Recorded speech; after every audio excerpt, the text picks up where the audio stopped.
Okay, everyone. So, as promised, the first chapter is going to be dedicated to closed center and how to play when the center is closed. We're mostly going to deal with how to play from the attacking perspective, so to speak. So, how to generate active ideas. Although, of course, I will try to provide you with some guidelines on how to react when your opponent intends to launch a powerful idea and how to prevent it, of course, if possible. So the first game I'm going to present to you is Movsisyan Ubilava, two strong grandmasters, and the main concept here, please pay attention to this because this is quite relevant and typical for positions for games involving closed center.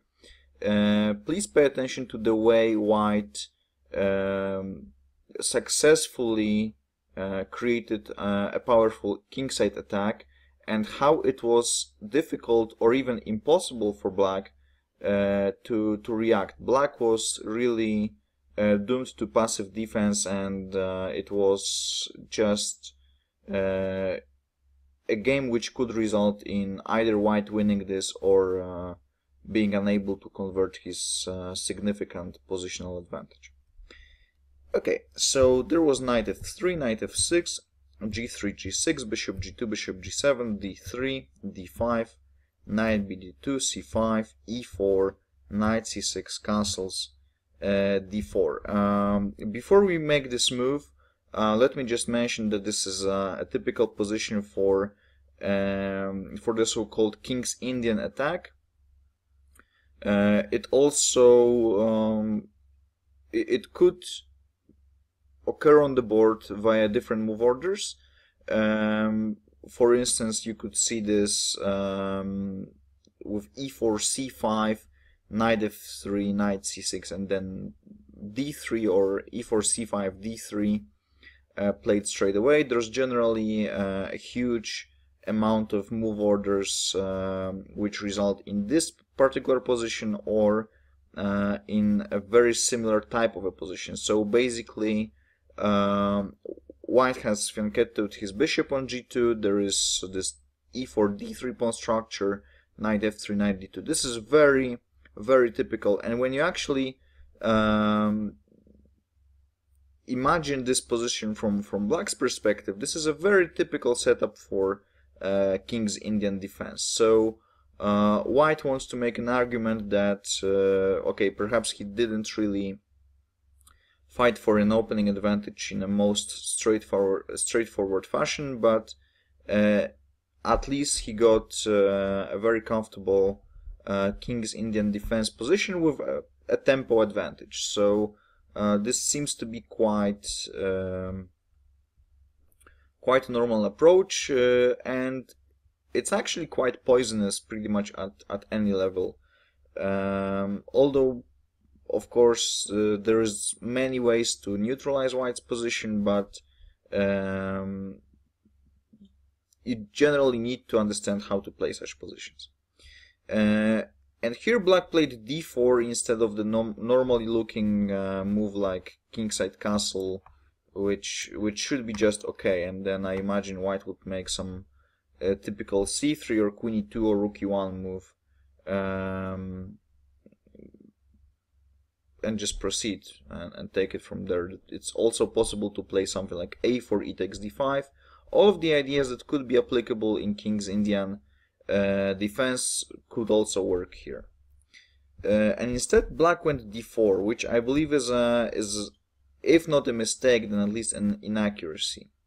Basically, in King's Indian defense, it is believed that normally white, so here we could assume it would be black's role, to play d4 only as soon as white plays rook e1. So it could be something like castles, c3 for example, e5, and once white plays rook e1 here, with inverted colors, this would be white having c5, c4, d4, e4, and black having the setup that white currently has. And only in such positions, only after white plays rook e1, this is the right moment to play d4 or d5, depending whether we play with reversed colors or not. Because now the position of rook e1 is looks a bit silly. The rook is not doing much, and it's just blocked. It's not doing anything, and black, or normally white, enjoys a pleasant space advantage. Of course, this is just an idea. It doesn't mean that black is already having a decisive advantage. No, it's just a typical reaction. So here, as soon as black played d4 straight away, white doesn't have to play rook e1, and he doesn't have to, since he doesn't have to make this move, he will be able to support the f4 break with very, very dangerous and promising play. So here white went a4 to secure the c4 square for the knight, e5, knight c4, bishop g4, queen c7 would be probably a bit more natural, I would say, and the bishop could be just developed to e6. This is how black, or with reversed colors white, would normally proceed. Queen e1, so simply a move to escape from this unpleasant pin, and there is of course knight takes e5 in the air. And black played bishop f3. I don't really understand why this was played. Even though the position is closed, you should not really get rid of the bishop pair too early, because you should keep in mind that in the future the position may still get open. So if possible, it's good to remain flexible, unless you're already sure that the bishop will never be of any use, and that you're certain that this is a good decision. Instead, I think it was better to play a naturally looking queen c7, and there is no tactics here. There is nothing like knight e5, bishop f4, or anything like that. Black can just go knight h5, or just knight d7. There is this just doesn't work.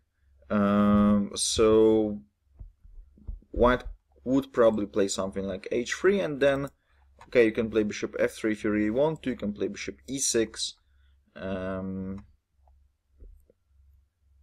Black is doing relatively okay, I would say.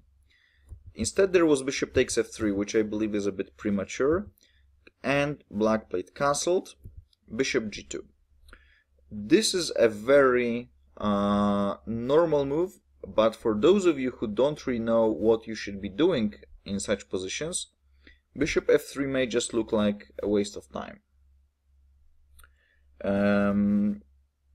The point here is that whenever the center is closed, whenever there is no possible pawn break in the center, whenever it's impossible to open files and diagonals in the center, you are allowed, you're authorized to use your pawns from your own king side. So basically you can make your own king side vulnerable in order to attack your opponent's king. Of course, we are mostly talking about situations when both of the kings are placed on the same part of the board. Usually it's king side. I haven't really seen many quality games involving queen side, both players having castled queen side, when the position in the center was closed, and when the pawn avalanche, the pawn storm, was the decisive idea. So here white plays bishop g2 simply in order to play f4, then play f5, and proceed attacking on king side. And why is it so important that black doesn't have the bishop pair anymore? Because white can already sort of terrorize black. The normal way to avoid a powerful kingside attack using pawn storm would be to open the position and create some counterattack and try to take advantage of the attacking player's vulnerable kingside. This is usually how you want to react to a pawn storm attack. So basically, when one of the players gets sort of too optimistic with his pawn play and gets his king exposed. The problem for black in this position is that opening the position will actually favor white, because he has the bishop pair. In open positions, bishop pair becomes a very important factor. The bishops can very easily cover lots of chessboard, control lots of squares at the same time, and if they cooperate with each other, they become very, very powerful. So opening the position is not really a promising solution for black here. Black went knight e8, which is very normal, I would say. Usually the knight on f6 is just blocking the bishop on g7. The bishop can protect the e5 pawn. The knight can be brought to d6. I think this is pretty much well, very natural, at least. And then, of course, f4. The problem for black, of course, is that if he plays e takes f4, well, this is perhaps not a disaster as yet, but white just brings the bishop to play without having to spend a tempo on it. The knight is passive on e8, and it still needs to protect the d6 square. It might be tempting to play something like knight c7, but as soon as black does that, then there's bishop d6 and the pawn on c5 falls. So this is not really what black should be doing here, since he is simply not ready to meet any type of active play. There's pretty much no counter ideas for black. So instead, black played knight d6, which improves the knight, and as a matter of fact, black does have one counter-attacking idea, and here it would be a huge inaccuracy to play something like f5.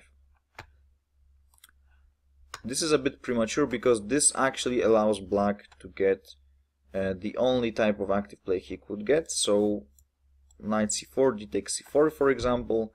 The move order can be perhaps altered, but this doesn't really matter all that much.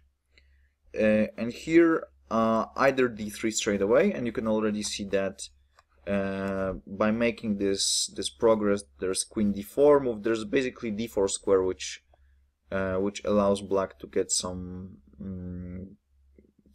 hopes. C pawns are doubled.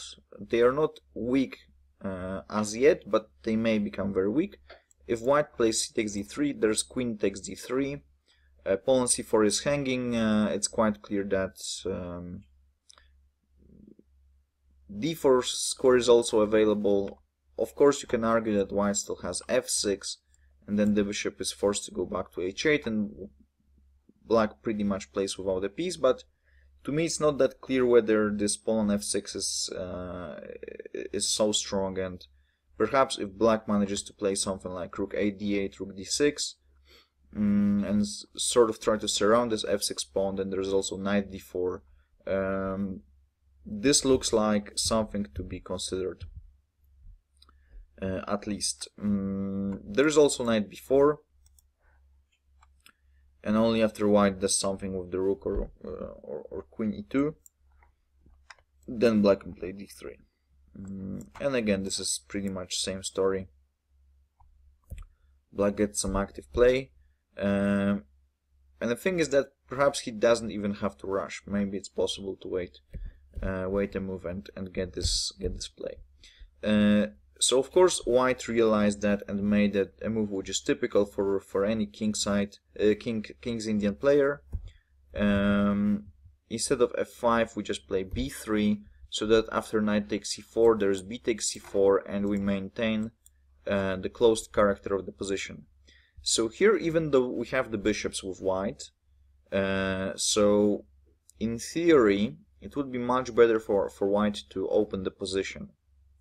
And of course opening the position will most definitely favor white, and white will get very easy play. The thing is that white also has an alternative idea, which is this very simple pawn advance: f5, g4, g5, then h4, or even straight away you can play h4, h5, and then try to expand on kingside. And black is simply unable to get any sort of counterattack. Normally you would be looking for, first of all, opening the position from black's perspective, and second of all, trying to get some play on the other part of the boards. Here it is actually white who can get anything promising on queenside, so there's open b file, rook b1 can be played, bishop a3 in order to attack c5 pawn, so I don't really see how black is supposed to play here. So after b3 there was queen e7, and here again I think it was a bit better, even though, as I mentioned, opening the position will definitely make the white's bishop pair very powerful. Still, unless black gets plays something active, he might be just demolished, and there will be nothing to play for, because he will simply he won't have any sort of active play, and it will be a very difficult defensive task unless black already does something. So I believe the proper move here was e takes f4, and if white plays bishop takes f4, then there's actually knight c4, b takes c4, and for example knight e5. And as a matter of fact, now the position, black's position looks totally okay to me. The problem for white here is that he already made every single move with every of the pawns that he has that could result in opening the position and could result in expanding on any part of the board. So here the only way to proceed on kingside would be playing something like h4, because h3, g4 doesn't get anything, it's just getting more space, but it's not possible to challenge black's pawn structure. So the only way to play here would be something like h4, but then black can even stop with h5. And the knight on e5 provides black with great blockade, and the bishop on g2 is now doing pretty much nothing. So the only way to play here would be something like g takes f4, getting a very nice mobile center. Now, well, black's position is definitely nothing really impressive, but at least white needs to be quite precise, because if he plays f5, then again there's this problem of control of e5 square. If he plays e5, so let's just make just sort of a random move. If there's e5, then knight f5, maybe the e3 square will be important at the later stage of the game. Plus the knight on f5 is very nicely positioned here. So there are some ideas, and perhaps it was possible to play this way. Instead, black played queen e7, and this was met with queen f2. Again, e takes f4 would have been a better move, and I think queen f2 could have been an inaccuracy again. Perhaps it was high time to play f5. As mentioned, it is true that black has the knights, and the knights are better in close position. the question is whether this attack that white can launch is already decisive or not. Probably the white player didn't really like something like take and bishop f6, intending bishop g5, and then after h4, preventing the exchange of the bishops. Maybe it's just possible to stop white's ideas by playing something like h5. Still, this, by the looks of it, it still looks quite dangerous, and I believe white can very slowly improve his position, and it's not that easy for black to prevent quite a dangerous attack. So queen f2, black went b6. Normally you would be expecting e takes f4 or perhaps something like f5. This is a typical reaction in King's Indian, so you actually see quite often these 4 pawns e5, e4, f5, f4, provided that black or white with reversed colors have bishop pairs. So here I don't really believe this is sufficient. For example, white could play just e takes f5. If knight takes f5, then rook e1. It looks like quite a huge pressure on the e pawn. If black exchanges the knights first, then after such a sequence, there's bishop d5, king h8, and something like queen g2, and this looks like huge pressure, and I definitely prefer white's position here. So there was b6, which doesn't really help with opposing this kingside attack, and this is the right moment to play f5. Black played f6. Of course, f6 was a threat. The only way to prevent this would be to play bishop f6, and here we see the point behind playing queen f2. So, as mentioned, it had to be this that white didn't really like here. With the position in the position with the queen still on e1, because if black manages to play bishop f5, bishop g5, bishop f6, bishop g5, then white will be left with this bad bishop on g2. So this is his only problem, and it could be possible to get sort of a blockade on dark squares. So to illustrate this in a better way, if white played f5 here, bishop f6, and then we need to make some move that doesn't really help white. Okay, a5, knight c4, b takes c4, bishop g5, for example, takes.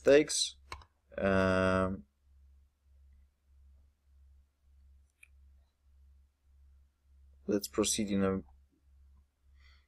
and there's still a couple of moves that are actually bothering me. So no, actually f6 would be a mistake, because here black can perhaps just transpose to an endgame, which seems okay for black, because he has this knight. It will be very difficult to activate the bishop on g2, and black can get very solid defense with actually just playing knight b4, and then it looks pretty much impossible for white to break through. So this would be possible if white plays something like king h1. Then I can easily imagine some sort of a blockade on dark squares, for instance, like this: bishop f3, maybe g5, king g2, queen g7, and then h6 will follow. It will be very difficult for white to get anything here, and he actually needs to be quite careful. So this sort of an idea was important, and that's why queen f2 was played. After b6, f5. Here bishop f6 doesn't work because of a nice trick. First bishop h6. This of course loses a queen. So rook somewhere is forced. For example, rook d8. and then we simply take on g6 and white wins because the bishop on f6 is hanging. So bringing the additional piece to f-file was not only just preparing and supporting f5, but also just it was connected with a particular tactical threat. So f5 was met with f6, and now h4. This is very logical. It's not necessary for white to even improve his bishop on c1 at the moment. What he actually wanted to achieve is not allowing g5, because if he played bishop d2, that's something worth remembering. Then black could play g5, and if h4 there is h6. Of course white can exchange these pawns and maybe still get a powerful attack, but at the same time I can imagine a sort of a way to maybe not rook f7 right now, to regroup for black, something like this, then bishop h6 for example, and then king g7 followed by rook h8 would follow, and I still like white's chances, but perhaps at the right moment it would be necessary to transfer the pieces to queenside.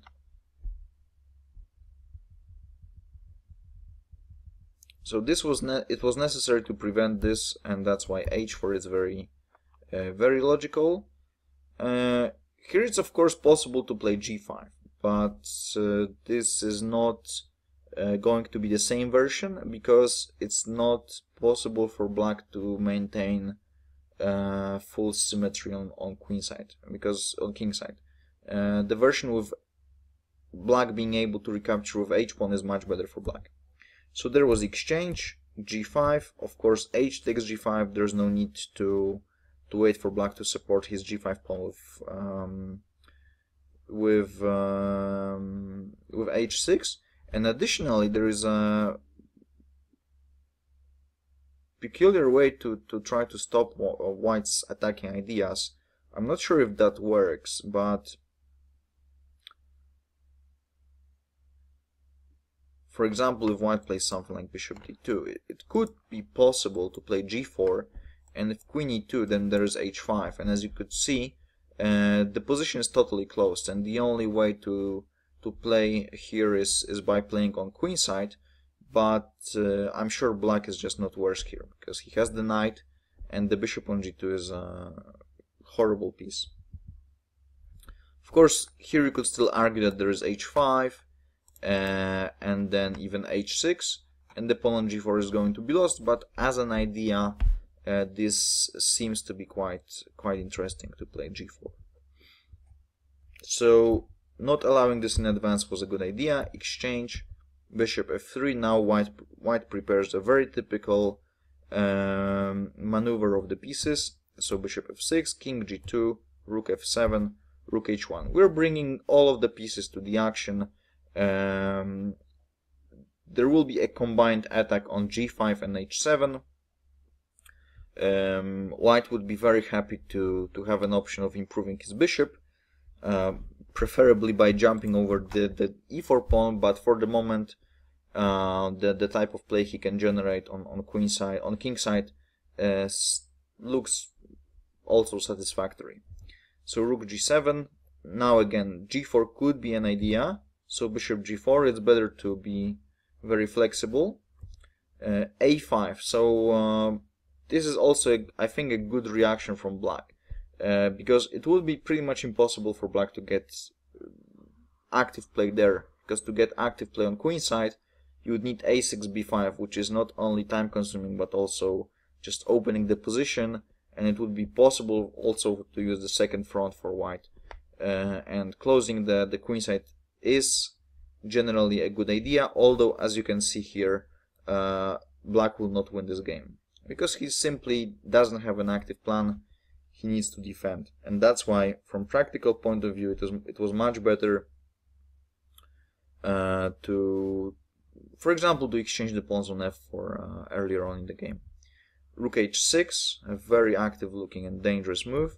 Knight b8, and the knight is heading to d7 and support the bishop on f6. So black simply realized that the knight on c6 is doing pretty much nothing. Bishop d2, knight d7, rook h1, knight f8, supporting h7, queen e1, rook d8, rook h5. So every single piece, perhaps besides the bishop on g4, is involved in the attack, and the question is whether black can survive this. Black would of course love to have his king somewhere here, or maybe on c7, preferably on a6, because this is then there's no sacrifice on a5. And in fact, this transfer of the king is a very common idea and something worth remembering in closed positions. Unfortunately here black either didn't have time for this or didn't spot this. So there's rook d6, queen c1, and it's already quite visible that black would need the second rook to be on g8 in order to protect this g5 pawn, because white's attacking idea is basically to sacrifice in exchange and then use the pawn use the pawn storm after opening the position. So knight d7, king h3. The point of this move will be visible in a moment. Knight f8, bishop e2. So white is preparing this sacrifice, but first he wants to make sure that well, first of all, the king will not be on the on any of the files where the pawns are going to be moved, so either g or f, but still supporting the g pawn. Additionally, the bishop should not stop the g pawn. It should not prevent its further movement even as far as g5. Knight d7, g4, so already preparing sacrifice and already making the pushing the pawn a step further to make it more mobile and get the right position faster simply. King h8, and now rook takes f6. Knight f6, bishop takes g5, and finally the bishop pair becomes a factor, and even our light squared bishop becomes an active piece. The fact that white is down material is simply irrelevant. As long as white has the same number of pieces, it's just okay for him. Remember that rooks are stronger than minor pieces, provided that there are open files. In completely closed positions, a knight or sometimes even a bishop can be a better piece. Queen d7, queen h4, so the type of a position doesn't really change. Queen g3, bishop g4 was also a move. There's quite a few options. The only active idea for black would be some sort of a desperate pawn break with b5, c takes b5, c4, but I don't really see that coming. Queen g3, h6, queen takes e5, takes. The funny thing here is that any type of decision or any type of an exchange, any type of change in the position doesn't mean that white doesn't have the advantage anymore. In fact, now the bishop gets into play and the pawns on f and e will become too strong. King g4. Of course, rook h5, king h5, queen h7 could be possible, but black doesn't get enough checks here, and he also loses. So there was king g4. The king becomes an active attacking piece.